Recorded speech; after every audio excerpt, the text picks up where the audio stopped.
ಗುರುಪೂರ್ಣಿಮೆ ನಿಮಿತ್ತ ಆಳಂದ ತಾಲೂಕಿನ ಮಡಿಯಾಳ ಗ್ರಾಮದ ಶ್ರೀ ಚೆನ್ನಮಲ್ಲೇಶ್ವರ ಮಠದಲ್ಲಿ ಡಾಕ್ಟರ್ ಪೂಜ್ಯ ಚೆನ್ನಮಲ್ಲ ಶಿವಾಚಾರ್ಯರ ಗುರುಪೂರ್ಣಿಮಾ ಕಾರ್ಯಕ್ರಮವು ಅದ್ದೂರಿಯಾಗಿ ಜರುಗಿತು. ಈ ಸಂದರ್ಭದಲ್ಲಿ ಪೂಜ್ಯರಿಂದ ಧ್ವಜಾರೋಹಣ ಹಾಗೂ ಭಕ್ತರನ್ನು ಉದ್ದೇಶಿಸಿ ಆಶೀರ್ವಚನವು ಮಾಡಿದರು. ಗುರುಗಳ ಆಶೀರ್ವಾದವನ್ನು ಪಡೆಯಲು ಎಳಸಂಗಿ, ಹಡಲಗಿ, ನಿಂಬಾಳ, ದುದನಿ, ಕುಲಾಲಿ, ಬಡದಾಳ, ಬೆಣ್ಣೆಶಿರೂರ ಸೇರಿದಂತೆ ಅಫ್ಜಲ್ಪುರ ಹಾಗೂ ಆಳಂದ ತಾಲೂಕಿನ ಅನೇಕ ಭಕ್ತಾದಿಗಳು ಆಗಮಿಸಿ ಮಡಿಯಾಳ ಮತ್ತು ಬಡದಾಳ ಕುಲಾಲಿ ಮಠದ ಪೂಜ್ಯರ ಆಶೀರ್ವಾದ ಜೊತೆಗೆ ಪ್ರಸಾದವನ್ನು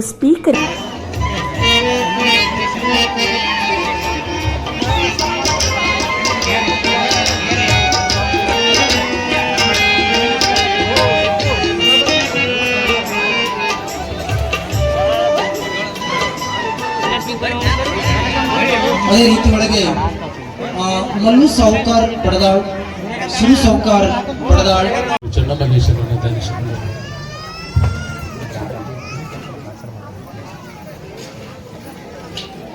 ನಿರ್ವಿಕಲ್ಪ ಸಮಾಧಿಸ್ಥನಾಗಿರ್ತಕ್ಕಂಥ ಪರಮಾರಾಧ್ಯ ಶ್ರೀ ಗುರು ಚೆನ್ನಮಲ್ಲೇಶ್ವರನ ಧ್ಯಾನಿಸಿಕೊಂಡು ಲಿಂಗೈಕ್ಯರಾಗಿರ್ತಕ್ಕಂಥ ಚೆನ್ನಮಲ್ಲೇಶ್ವರ ಶಿವಾಚಾರ್ಯ ಪಾದಗಳಲ್ಲಿ ಶರಣಗಳನ್ನು ಸಮರ್ಪಣೆ ಮಾಡಿ ಇವತ್ತಿನ ಕಾರ್ಯಕ್ರಮದ ವೇದಿಕೆ ಮೇಲೆ ಆಶೀರ್ವಾಗಿರ್ತಕ್ಕಂಥ ಆತ್ಮೀಯರಾದ ಶಟಸ್ಥರವರು ಮಲ್ಲಿಕಾರ್ಜುನ ದ್ವೇಷ ಶಿವಾಚಾರ್ಯರು ಪೂಜಾರಲ್ಲಿ ನಮಸ್ಕಾರಗಳನ್ನು ಸಮರ್ಪಣೆ ಮಾಡಿ ವೇದಿಕೆ ಮೇಲೆ ಆಶೀರ್ವಾಗಿರ್ತಕ್ಕಂಥ ಗಣ್ಯಮಾನ್ಯರೇ, ಯೋಗಿರಾಜ್ ಅವರೇ, ಸರ್ವ ಕಲಾವಿದರೇ, ಈ ಸುಂದರವಾಗಿರ್ತಕ್ಕಂಥ ಕಾರ್ಯದಲ್ಲಿ ಪಾಲ್ಗೊಂಡಿರ್ತಕ್ಕಂಥ ಸಮಸ್ತ ಯಾವತ್ತು ತಾಯಿ ಬಳಗವೇ ಅಣ್ಣ ತಮ್ಮಂದಿರೇ, ತಮ್ಮೆಲ್ಲರ ಆತ್ಮದಲ್ಲಿ ಪರಮಾತ್ಮನಿಗೆ ಶರಣ ಸಮರ್ಪಣೆ ಮಾಡಿ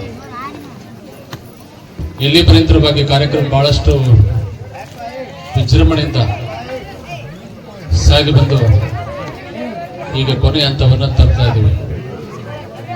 ನಿಜವಾಗ್ಲೂ ಕೂಡ ನಾವು ನಮ್ಮ ಕಮಿಟಿಯವರು ನಾವು ಅಂದುಕೊಂಡಿದ್ದಿಲ್ಲ, ಇಷ್ಟು ಭವ್ಯವಾಗಿರ್ತಕ್ಕಂಥ ಕಾರ್ಯಕ್ರಮ ಆಗುತ್ತಾ ತಿಳ್ಕೊಂಡು ವಿಚಾರ ಕೂಡ ಮಾಡಿರಲಿಲ್ಲ. ಇಲ್ಲಿ ಏನಾದಂದ್ರ ಗುರು ಬೇಕಾ ತಂಗಿ ಗುರು ಬೇಕಾ, ಶಿರದವಳು ಕರ ಬಿಟ್ಟು ಗಿರಿಜಾದವನ ಮಾಡ್ಪ, ಗುರು ಬೇಕಾ ತಂಗಿ ಗುರು ಬೇಕಾ. ಇವತ್ತಿನ ಸಮಾಜದೊಳಗೆ ಏನ್ ಬೇಕಾಗಿದೆ ಅಂದ್ರ ಶಿರದವಳು ಕರ ಬಿಟ್ಟು ಗಿರಿಜಾದವನ ಮಾಡ್ಪ, ಲಿಂಗ ಸಾಮರಸ್ಯವನ್ನ ಕೂಡಿಸಿಕೊಟ್ಟು ಒಬ್ಬ ವ್ಯಕ್ತಿಯನ್ನ ದೇವರನ್ನ ಮಾಡ್ತಕ್ಕಂಥ ಕೆಲಸ ಯಾರು ಮಾಡ್ತಾರೆ ಅಂದ್ರೆ ಗುರುಗಳು ಮಾಡ್ತಾರೆ. ಯಾಕಂದ್ರೆ ಇವತ್ತು ನಾವು ಶರಣಬಸಪ್ಪ, ಬಸವಣ್ಣ, ಅಕ್ಕಮಹಾದೇವಿ, ಹೇಮರೆಡ್ಡಿ, ಮಲ್ಲಮ್ಮ, ಸಿದ್ಧಾರೂಢರು ಎಲ್ಲರೂ ನೋಡ್ಕೋತ ಹೋದ್ರೆ ಅವ್ರ ಹಿಂದೆ ಒಬ್ಬರು ಗುರುಗಳದಾರ. ವೀಕ್ಷಕರೇ, ಈ ವಿಡಿಯೋ ನಿಮಗೆ ಇಷ್ಟ ಆಗಿದ್ರೆ ಈ ಕೂಡಲೇ ಸಬ್ಸ್ಕ್ರೈಬ್, ಕಮೆಂಟ್, ಲೈಕ್ ಮಾಡಿ ಹೊಸ ವಿಡಿಯೋಗಳನ್ನು ಮಾಡಲು ಬೆಂಬಲವನ್ನ ನೀಡಿ.